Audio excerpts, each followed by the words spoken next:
はい、こんにちは。2025年に設立されたばかりの新興ホイールブランドパーティクル。ロード用だけでも40種類以上の組み合わせからリムやスポーク、ハブを選択し、体格や客室に合ったホイールをカスタマイズできます。パーツの選び方によってはかなり軽くなるのも特徴で、先日このチャンネルでレビューした RCX50 ウルトラライトなんかは 50mm ハイトで前後 1055g という超軽量を実現しています。さて、そんな同社の RCX シリーズに最軽量モデルが追加されました。今回はハイパーライトと名付けられたパーティクルの超軽量ホイールをレビューしていきたいと思います。このホイール、発売より一足早くパーティクル様から提供いただいたんですが、最初届いた時あまりにも軽くて外箱だけ届いたのかと思いました。軽量化のための工夫はもちろん、どんな走りでどんな使い方が適しているのか、その特性を見極めていきたいと思います。じゃあ開封していきましょう。パッケージはシンプルな段ボール箱です。蓋を開けるとこんな感じに段ボールの緩衝材でホイールが挟まれてます。で、今回発売前のサンプル品ということで付属品はありませんでした。ホイールを取り出すとこんな感じ、こういう不織布の袋に入ってます。袋から出すとホイールが出てきます。ホイールを取り出すとこんな感じです。製品のロゴとかパーティクルのロゴはレーザー加工で施されていますね。で、リムハイトは 27mm とカーボンホイールとしてはかなりローハイトになってます。あとは軽量ハブにカーボンスポークっていう構成ですね。さて、いつものレビュー動画でしたらこの後ホイールのコンセプトとかリムやスポーク、ハブの細かい特徴について見ていくんですが、今回何よりもまず気になる重量を測っていきましょう。前輪の重量が 390g です。異常に軽いですね。もうほとんどリムだけの重量ですよ、これ。では次は後輪です。後輪の重量は 473g。こっちもめちゃくちゃ軽いですね。そして前輪と後輪の合計重量、これが 862g です。他社のホイールだと前後のリム重量でもこれを上回るものはいくらでもあります。しかも今回バルブはついてないですがリムテープは貼り付けた状態です。仮にリムテープなしですとこのホイールの重量 840g を割ってくると思います。ちなみにパーティクルの交渉重量は 835g となってます。このホイールが出るまでパーティクル RCX シリーズの最も軽い製品が 32mm ハイトのウルトラライト、それが 985g だったんで、そこからさらに 120g も軽量化されてます。さて、これだけ軽いとこのホイールの強度が心配になるかもしれないんですが、開発時には UCI が定める基準の2倍85ジュールの衝撃テストを通過しています。パーティクルの他のモデルは90ジュールの基準をクリアしてるんで、それらに比べると安全マージンは少ないんですが、 UCI 基準でいうとそれでもなお十分な強度が確保されていると言えます。このハイパーライトシリーズは体重制限 90kg とされています。RCX シリーズはリムのグレードによって体重制限が異なるんですが、ウルトラライトが 100kg、ライトが 120kg、チームが 140kg となってます。なので立ち位置としてはやはり軽量ライダー向けで、ヒルクライムなんかを主戦場とした使い方が想定されていると思われます。さて、強度の次に気になるのは剛性だと思います。実際前回レビューした RCX50 ウルトラライトでは私の体重に対しては少し剛性が低くてかかりが悪いという評価となってしまいました。で、今回の RCX27 ハイパーライトはそれよりもはるかに軽量なホイールということで、体重 70kg の私が踏んだらよれてまともに進まないんじゃないかっていう心配は正直あるんですよね。ただこのハイパーライトシリーズ、リムに使うカーボンの材料や製法を見直すことで見た目よりも光合成になっているそうです。グラベル向けの 45mm ハイト GCX45 の各シリーズにおける合成試験の結果がこちらです。これは GCX45 のチームライト、ウルトラライト、ハイパーライトの4グレードとさらにウルトラライトに関しては第3世代スポークと第4世代スポーク、これらに加えてロード向けの RCX45 ウルトラライトの横合成を比較したものとなります。実験ではホイールのハブをしっかりと固定して、このリムサイドに力を加えていった時の変異量を測定することでホイールの横合成を数値化しています。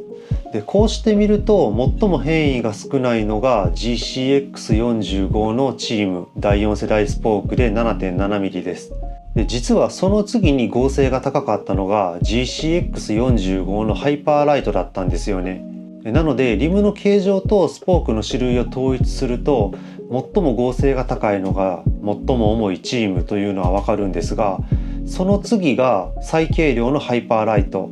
その後ライトウルトラライトの順番となってます。超軽量にもかかわらずかなりリム自体の合成は高く仕上がってるみたいです。なお打足ですけど第4世代スポークのライトリムよりも第3世代の太めのスポークを使ったウルトラライトの方が合成は高くなっているみたいですね。ではこの RCX27 ハイパーライトが見た目よりも強度も合成も高そうというのが分かったところで、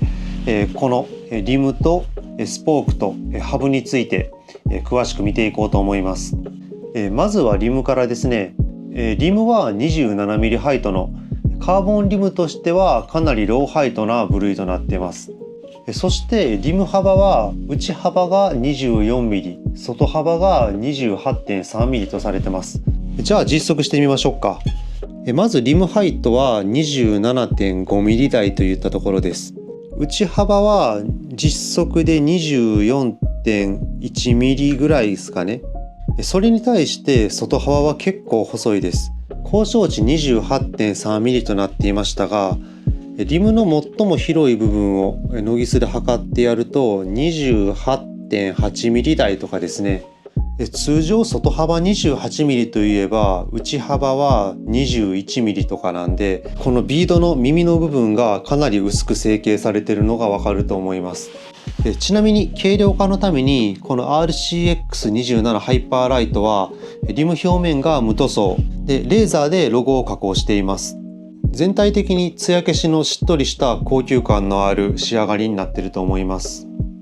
さて次にスポークです。スポークは極細の第4世代スポークを採用しています。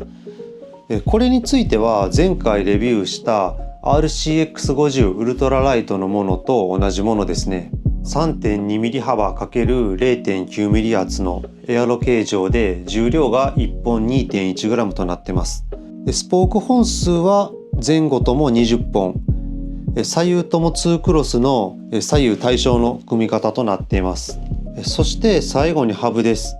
ハブも前回レビューした RCX50 ウルトラライトと同じ軽量バージョンの SR1 ハブとなっています。ハブベアリングはセラミック。ベアリングキャップに追加シールはありませんが、しっかり防水グリスが塗られていました。リアハブも同じ SR1 ハブです。ハブのノッチ数は36ノッチ。で内部のラチェット構造はいわゆるスターラチェットタイプのメインラチェットが採用されています。このスプリングが薄いコイルドウェーブスプリングが採用されているのが特徴ですかね。そしてこのフリーボディとハブシェルが接する部分にはしっかりゴムの防水シールが入っています。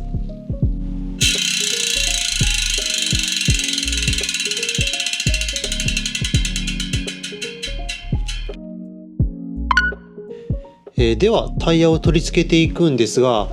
今回はパナレーサーの新製品 AG0 の TLR28C を使っていきます。このタイヤ標準モデルのアジリストの後継モデルとなっています。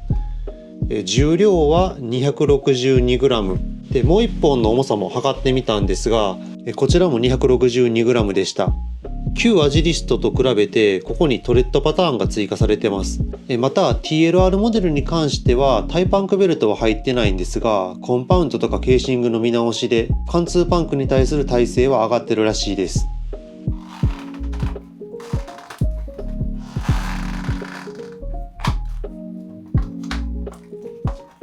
タイヤ自体は素手で簡単にはまったんですが、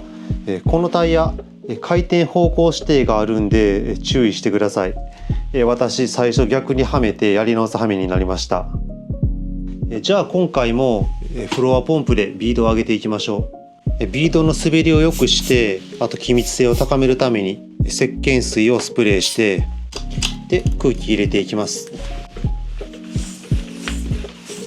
お、かかった。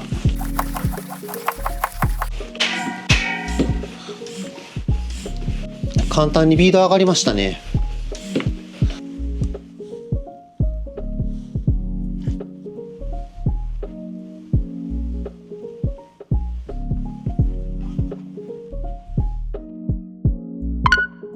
はい、ということでパーティクル RCX27 ハイパーライトを私のバイクに取り付けてみました。リムハイトが 27mm っていうことでカーボンホイールとしてはかなりローハイトなリムになるんですけど、軽量エアロロードのスーパー6エボに履かせた感じ、そこまで違和感はないですね。ヒルクライムバイクっぽい雰囲気になったかと思います。じゃあ早速実装レビューしていきたいと思います。はい、今回は街乗りから平地、山岳などさまざまな状況で200キロにわたって実装テストを行いました。前後 800g の超軽量ホイール、実際に走ると力が逃げてまともに走らないのじゃないか、そう思っていたんですが、いい意味で予想を裏切られました。確かにガチガチの光合成ホイールではないんですが、しなったホイールが戻る時の反発が良くってリズムよくペダルを踏んでいけます。シッティングでもダンシングでもいけますね。このホイールに関しては重めのギアでトルクをかけて走るのが合うと思いました。ホイール自体の驚異的な軽さも相まって上りは軽快そのものでヒルクライムが楽しくなります。やはりこれだけ重量が軽いと 1200g 台 1300g 台の軽量ホイールから履き替えても明確に踏み出しの軽さが感じられます。ただし 1000W オーバーの全力スプリントをした時はさすがによれを感じました。またこのホイール乗り心地も良好でした。リムハイトが 27mm と低く縦合成が低い、つまり縦に柔らかいので路面の凹凸をいなしてくれます。最近は 50mm 前後のカーボンディープリムばっかり乗ってたんですけど、そういうホイールってホイール自体の縦の硬さをタイヤでカバーするような感じなんですよね。それに比べると今回の RCX27 ハイパーライトはタイヤだけじゃなくってホイール全体で衝撃を吸収してくれる感じがありました。この乗り心地の良さは足回りが軽くてバタつかない点も有利に働いているかなと思います。ただし空力については 27mm ハイトということでディープリムみたいな速度が上がった時に背中を押されるような感覚はありません。一方で横風が強い時なんかはハンドルを振られて進路を乱されないんで乗りやすいかなと思いました。こういう軽いホイール、軽すぎるあまり巡航性能が犠牲になっていると感じられるものもあるんですけど、ホイール自体が結構しなる特性があるんでスピードを追求しなければ平地の巡航とかも全然苦ではないですね。はい、こんな感じで前後 800g 台体重制限 90kg の超軽量ホイールでありながら乗ってる間はそういう危うさを全く感じませんでした。でこの乗車感どっかで経験したことがあったなと思ってたんですが、記憶をたどるとリムブレーキ時代の名作ホイールレーシングゼロですね。踏み出しが軽くて反発が良くって踏んだ力がしっかりトラクションに変わるような、そういう気持ちのいい走りのホイールでした。はい、ということでいつも通り200キロ走行後のホイールの横振れとスポークテンションを測ってみました。ホイールの横振れに関しては前輪が 0.3mm、後輪が 0.5mm 程度の横振れでした。他のホイールと比べるとちょっと大きめかなと思いましたね。で一方スポークテンションについては簡易スポークテンションメーターを使って測定しました。結果はこんな感じです。カーボンスポークのテンション換算表がないのでメモリの読み取り値をそのまま掲載しています。このホイール全後輪とも20本の1対1 2クロス組なんで左右のテンション差が出るのは仕方ないですね。その上気になった点は後輪ですね。フリー側のテンションは揃ってるんですがテンションが低い反フリー側ローター側については少しばらついてるかなって思いました。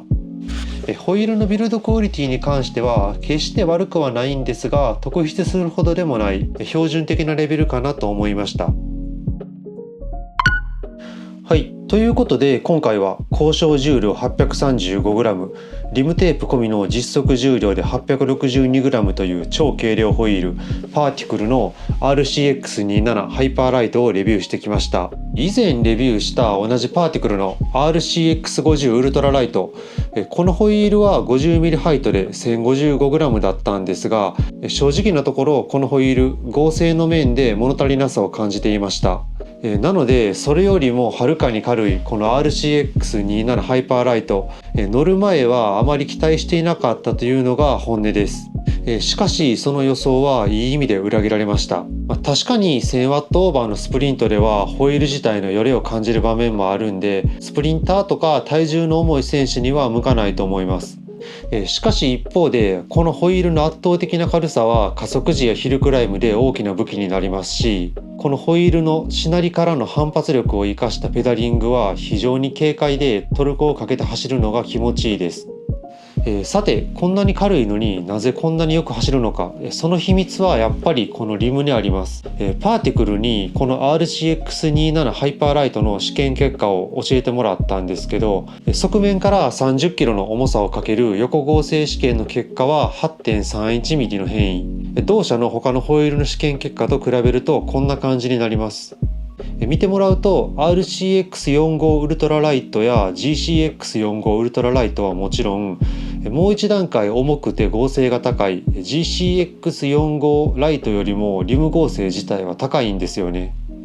超軽量のローハイトリムですが、これだけのリム合成があるからこそ力が逃げずに軽快な走りにつながっていると思います。こんな感じで存外に好印象だったホイールなんですが、ネックは価格でしょうか。パーティクルの直販サイトでの定価は1999ドル、今のレートだと30万円を余裕で超えてきます。新興ブランドのホイールとしてはかなり高価な部類と言えますね。ただヒルクライムレースを目標にしている方にとってはこの驚異的な軽さと軽快な乗り味は大きな魅力になると思いました。で、現在パーティクルさんから割引のクーポンコードをいただいてます。こちらのコードを入力することで 10% オフになりますんで、もし購入検討されている方いらっしゃいましたら、ぜひご利用ください。さらにこのパーティクル3月7日から8日のサイクルモードライド大阪2026と、その翌月4月25日から26日のサイクルモード東京に出店します。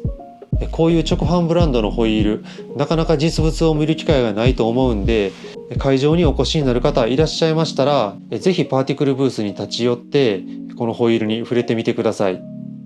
このチャンネルでは今後もこういう機材レビューとかも続けていきますんで、もし気に入っていただけましたら